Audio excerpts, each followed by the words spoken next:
Brasil assume a cadeira de presidência do G20 e já é colocado contra a parede numa questão muito sensível. E aí, Brasil, vai convidar o Putin? Lembrando que o Brasil é signatário do Estatuto de Roma, reconhece o Tribunal Penal Internacional, que considera o Putin como um criminoso de guerra. Ou seja, teoricamente, a justiça deveria convocar ali responsáveis para prender o Putin. O que será que o Lula respondeu, hein?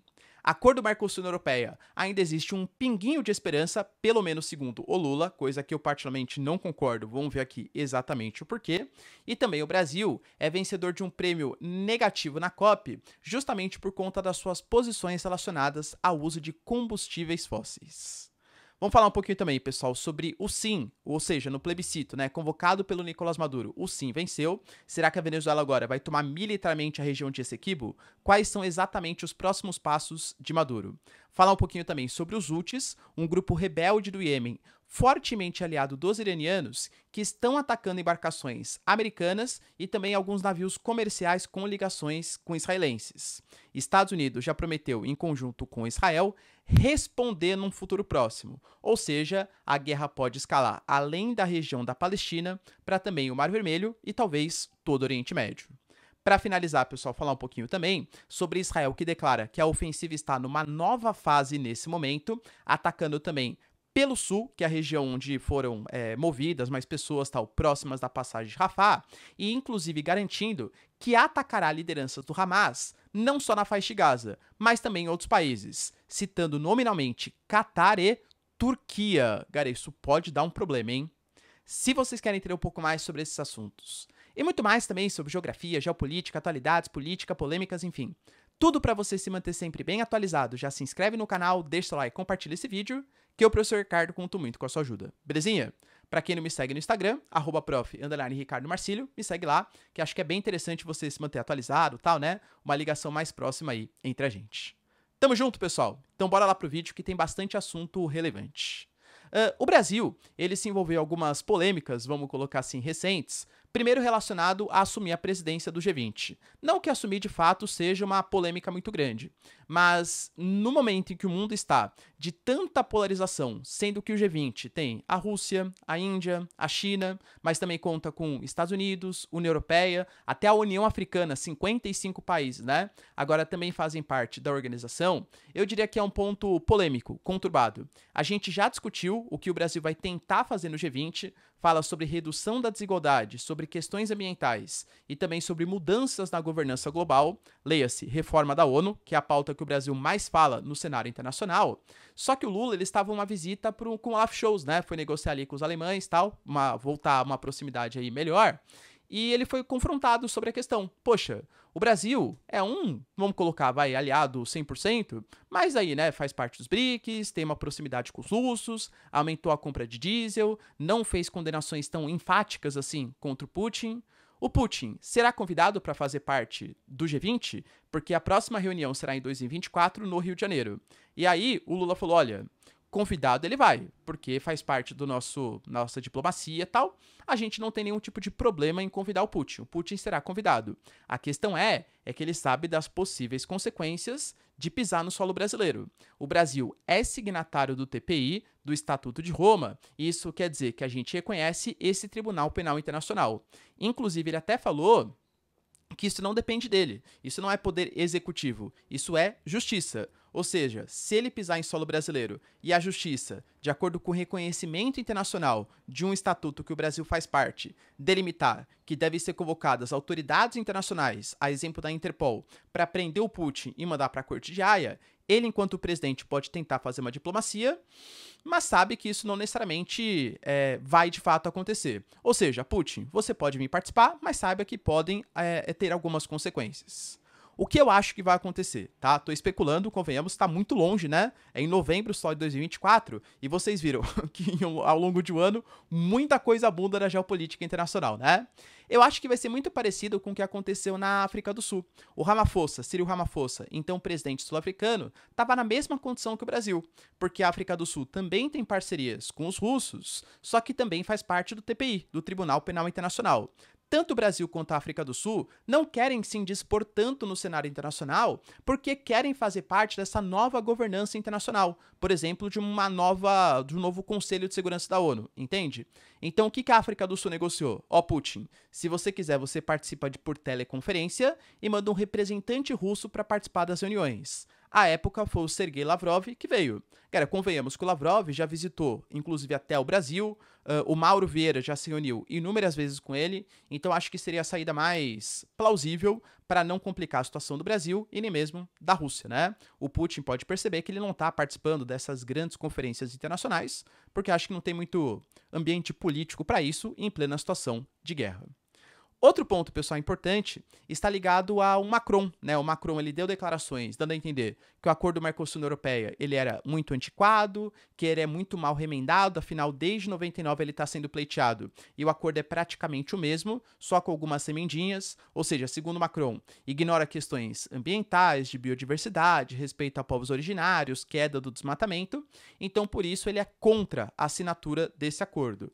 Já discuti com vocês, tem muito de protecionismo agrícola aí. A França é um celeiro agrícola da União Europeia e ele não quer uma competitividade com seus produtores nacionais, de países como Argentina, Brasil, Uruguai, que tem alguns produtos mais baratos e mais competitivos que os europeus. É fato, tá?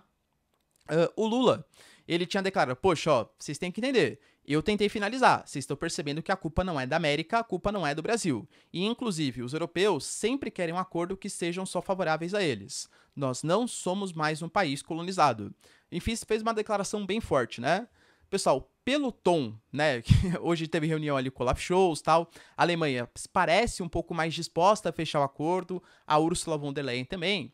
Ele falou que ele vai tentar agora, né, o Lula, até o último momento para tentar finalizar esse acordo. Existem algumas arestas a serem aparadas, mas muita coisa já foi resolvida segundo o Lula, e ele espera talvez não anunciar o fechamento de fato, mas mostrar grandes avanços na reunião do dia 7, que vai ser a última reunião com o Brasil como presidente, tá? A questão, galera, é que eu vejo muita resistência do setor industrial brasileiro, que também não quer concorrência com produtos europeus. A gente pode colocar, claro, o lobby, né, do setor primário da própria União Europeia e a Argentina mesmo, tá? Tanto Alberto Fernandes quanto o Milei não veem com bons olhos esse acordo Mercosul-União Europeia nos termos em que está agora. Então, acho que assim, é muito difícil, de fato, esse acordo dar certo, porque nenhuma das partes querem abrir mão dos seus benefícios próprios, vai? Vamos colocar assim. Mas o Lula disse, né, que ele vai tentar entregar. Duvido que isso, de fato, aconteça, até porque o próximo presidente do Mercosul, Paraguai, já falou que se não for aprovado agora em dezembro, o Paraguai não vai mais falar sobre isso e vai tentar fechar acordos com outras regiões, como, por exemplo, o Sudeste Asiático, a exemplo do que o Mercosul já fechou com Singapura. E o Brasil, pessoal, para finalizar essa parte brasileira, ganhou um prêmio negativo. Um prêmio que é organizado pela Climate Action Network, que é o prêmio Fóssil do Dia. Sorry, por que exatamente isso, né? Porque apesar do Brasil, do Lula, ter dado declarações bonitas, olha, realmente, hein, a COP28, ela prometeu 420 milhões de dólares. Só que a gente não... Isso para país subdesenvolvido. Só que a gente não pode fazer como foi feito no Protocolo de Quioto, no Acordo de Paris, em que os países não respeitaram essas deliberações internacionais. É talvez o dia da mudança. A gente precisa começar a mudar para ter algum tipo de segurança climática. Pois bem, só que na prática, segundo, né, essa organização, que é feito por várias ONGs e tal, o Brasil ele deixou para anunciar, talvez no primeiro dia da COP28, que ele vai pertencer à OPEP+. A gente já discutiu sobre isso, né? A OPEP é aquele cartel que define cotas de produção para meio que ficar regulando o preço do petróleo e óbvio que tem discussões relacionadas ao uso de combustíveis fósseis. O nosso ministro de Minas e Energia, ele é favorável, por exemplo, à exploração da margem equatorial, que é uma região que pode dobrar a produção de combustíveis fósseis no Brasil. O Lula, pessoal, também já se mostrou favorável a isso. O presidente da Petrobras também. Aliás, tem até um racha dentro do governo brasileiro, né? Uns que pensam mais na parte ambiental, a exemplo da Marina Silva, outros na parte um pouco mais econômica, por exemplo, o presidente da Petrobras. Mas é fato, pessoal, que o Brasil deixar para anunciar que fará parte da OPEP+, embora o Brasil tenha deixado bem claro, tá? A gente não vai respeitar cotas de produção. A gente vai participar das reuniões e tentar falar sobre transição energética, energia verde. Não sei, galera, se falar isso com Arábia Saudita, Irã, Emirados Árabes, vai fazer muito sentido, tá? mas é a promessa brasileira. Então o Brasil acabou ganhando esse prêmio negativo porque as suas ações não condizem exatamente ao papo que o Brasil vem adotando de ser uma grande liderança da transição energética e da energia verde, pelo menos segundo a organização. Outra notícia, pessoal, que movimentou bastante, era meio que esperado, né? O plebiscito para saber se a Venezuela ia ou não reconhecer Essequibo ou a Guiana Essequiba como uma região que pertence à Venezuela foi feito, tá? E ganhou sim. Isso quer dizer, então, que supostamente a Venezuela agora reconhece aqueles quase 200 mil habitantes, que hoje corresponde a cerca de 75% do território da Guiana, como cidadãos que pertencem à Venezuela, como um território que deveria ser da Venezuela. E de verdade, pessoal, a gente já fez aqui inúmeros vídeos discutindo, eu diria que é uma questão polêmica mesmo, tá? Em 1899, as cortes internacionais deram ganho de causa para a Guiana, mas em 1966, houve um acordo entre Reino Unido e Venezuela em Genebra, que criaram bases para uma futura negociação que de fato nunca aconteceu. De fato, a Venezuela também deixou de se importar um pouco com essa questão. Nos anos 2000, Hugo Chávez visitou a Guiana e falou que Essequibo pertencia de fato à Guiana, mas com a descoberta de combustíveis fósseis, de ouro, com empresas americanas explorando o petróleo ali, eu diria que acendeu um nacionalismo, né, no Nicolás Maduro, e ele de fato quer aquele território. Eu penso, tá, pessoal? Aqui expondo muito mais minha opinião para você, não é uma coisa oficial do Maduro. Eu penso que ele não quer exatamente anexar militarmente a região, porque ele sabe, primeiro, tá? Isso teria algum tipo de consequência internacional muito possível. A gente sabe que existem empresas americanas e os Estados Unidos já anunciaram que mandariam sim tropas militares, assim como o Reino Unido. É uma região extremamente acidentada, é uma região muito florestada, então uma invasão militar teria altíssimos custos sociais, econômicos, políticos, geopolíticos, e ainda poderia gerar algum tipo de intervenção estrangeira, fora perder apoio internacional. As cortes internacionais disseram não que aquele território de Essequibo pertence à Guiana, nesse momento, mas que seria ilegal convocar um plebiscito e fazer qualquer tipo de movimentação militar, muito menos uma anexação do território de Essequibo. Então isso perderia apoio internacional. Eu não vejo muito sentido, tá? A Venezuela fazer isso agora. Professor, então por que ele fez isso? Porque, segundo a votação, né, do Nicolás Maduro, a gente teve pouco mais de 10,5 milhões de pessoas que foram votar e 95% das pessoas votaram sim. Eram 5 perguntas, né? A mais importante, que era a última, foram 95% ali dos votos. Então isso demonstra uma certa força do governo Maduro. Ele tentou falar isso durante a campanha, né? Estamos lutando contra o imperialismo da Guiana, contra o imperialismo das empresas norte-americanas. Não é um papo de bolivarianismo e direita, é um papo de sermos venezuelanos. A Venezuela está acima, né? Inclusive fez um discurso bem enfático ali, bem nacionalista, bem ufanista. Então ele tá querendo usar essa questão para reforço da sua popularidade e para mostrar uma certa união em momento pré-eleitoral. Só que a oposição está reclamando bastante. Por quê? Segundo a oposição, tá? A gente fala, pessoal, mesmo sendo 10 milhões de votos, existiam 20 milhões de pessoas aptas a votar. Ou seja, mais da metade não votou. Será que isso é democrático? E, segundo a oposição, a gente teve nas prévias para saber quem ia ser a candidata que ia enfrentar o Nicolás Maduro, que foi a Marina Corina Machado, que foi eleita, né? Pouco mais de 2 milhões de votos. Segundo a oposição, estava mais cheio a votação do que esses 10 milhões que o governo anunciou. Então pode ter algum tipo de fraude, segundo a oposição. Outro ponto, pessoal, não teve campanhas para votar pelo não. Isso foi proibido pelo governo. E outra coisa, a votação estava combinada até 1 hora e ela foi estendida por 2 horas. Então poderia ser algum tipo de fraude, tá? Então a oposição está colocando como se fosse uma espécie de muito mais uma força política interna de tentar formar uma coesão nacional do que propriamente o que a Venezuela queira anexar Essequibo. Você acha, pessoal, que os venezuelanos farão algum tipo de movimento militar? De novo, né? Na geopolítica, não duvide de nada. Mas eu, particularmente, não vejo muito sentido agora. Vamos ver o que o futuro aguarda. Qualquer novidade, trago aqui para vocês. Lembrando, pessoal, que era uma consulta, que era um plebiscito consultivo. Ou seja, meio que para saber a opinião da população, entende? Então não existe exatamente algo a ser feito obrigatoriamente depois desse plebiscito. A gente teve, pessoal, notícias que os Houthis, eles atacaram embarcações, tentaram atacar, inclusive, né, um destroyer americano, Carney, o USS Carney, e também navios comerciais, alguns que tinham ligação com os israelenses. Na verdade, essa ligação não ficou exatamente comprovada, mas é mais um ataque que os Houthis, que é aquele grupo rebelde xiitas que atuam no Iêmen, com fortíssima ligação com o Irã, desde a guerra civil do Iêmen, da Primavera Árabe, os iranianos apoiam os Houthis, e os Houthis já declararam, inclusive, guerra contra Israel, é mais um ataque que eles fizeram. Inclusive, eles até compartilharam um vídeo recentemente de um navio que eles sequestraram, fazendo umas dancinhas, tal, né, mostrando que os iememistas, ou pelo menos os Houthis iememistas, conseguiram dominar ali um navio. Alguns ataques foram feitos a embarcações comerciais que tinham ligações a Israel e a esse destroyer. Os Estados Unidos alega que conseguiu fazer a interceptação da grande maioria e que não houve grandes danos sensíveis, mas diz que esse papo, entre aspas, tá cansando.